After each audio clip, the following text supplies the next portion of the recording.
مدنیتیات مہم ٹیلی-تھون ہونے جا رہا ہے۔ دینی کاموں کے لیے چندہ جمع کرنا یہ کار ثواب ہے، اس کی کوئی فضیلت ہے تو ہمیں ارشاد فرما دیں۔ تو بالکل سنت ہے، اللہ کے پیارے حبیب صلی اللہ علیہ وسلم نے بھی ترغیب ارشاد فرمائی۔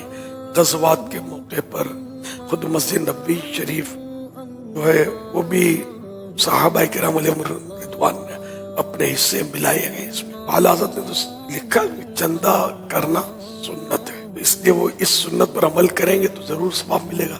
نیت ثواب کی ہونی چاہیے، اللہ کی رضا کی ہونی چاہیے۔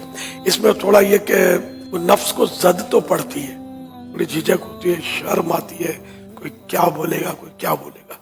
تو جو عمل دنیا میں جتنا دشوار ہوگا نا، قیامت کے دن اتنا ہی میزان عمل پر ان ترازو میں عمل جس میں تولے جائیں گے اس میں وزن دار ہوگا۔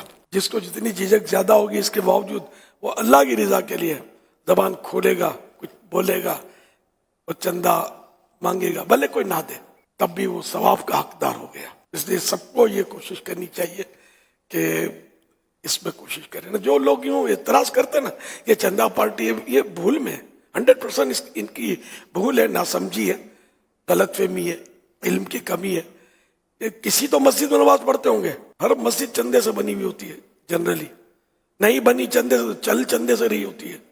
امام صاحب کی تنخواہ جس کے بھی نماز پڑھ رہے ہیں چندے سے ادا کی جاتی ہے۔ خود حکومتیں چندے کا اعلان کرتی ہیں باقاعدہ، آپ نے نہیں سنا؟ صدر ریلیف فنڈ، تو وزیر اعظم ریلیف فنڈ، تو یہ سارا نظام چندوں پر چل رہا ہے۔ تو آپ کو ہو کیا گیا ہے؟ آپ بغیر چندے کے نہ مسجد میں نماز پڑھ سکتے ہیں، آپ بغیر چندے کے اپنی جنازے نماز اب نہیں پڑھوا سکیں گے۔ جو آپ کی جنازے کی نماز پڑھے گا وہ بھی چندے والا ہی ہوگا۔ آپ نے بیٹے کو تھوڑی سکھائی ہے نماز جنازہ، بیٹا چندے والا نہیں ہے، اس کو نماز پڑھانا نہیں آتی، بلکہ پڑھنا ہی نہیں آتی بیچارے کو، پڑھائے گا وہی مولانا جو چندے کے پیسوں سے مدرسے میں پڑھا ہوگا اور اب بھی چندے کی تنخواہ اس کو ملتی ہوگی۔ یہ سارا نظام چل رہا ہے۔ تو اس لیے یہ بالکل وسوسہ ہے کہ چندہ یوں تو یوں نہیں، چندہ اچھا ہے، چندہ بھی اچھا ہے، بندہ بھی اچھا ہے، اور یہ سب نیک دندہ ہے، یہ کرنا چاہیے۔ چندہ کرنے کا دندہ یہ نیک بندہ کرتا ہے جس کو اللہ توفیق دیتا ہے۔ سورۃ الحج آیت نمبر 40 میں اللہ پاک کا ارشاد ہے وَلَيَنْصُرَنَّ اللَّهُ مَن يَنْصُرُهُ، آسان ترجمہ قرآن کنز العرفان۔ اور بے شک اللہ تعالی اس کی ضرور مدد فرمائے گا جو اس کے دین کی مدد کرے گا۔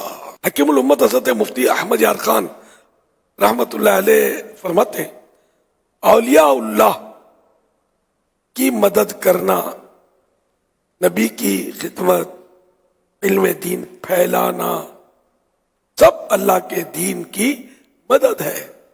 حوالہ نور العرفان پیج نمبر 537۔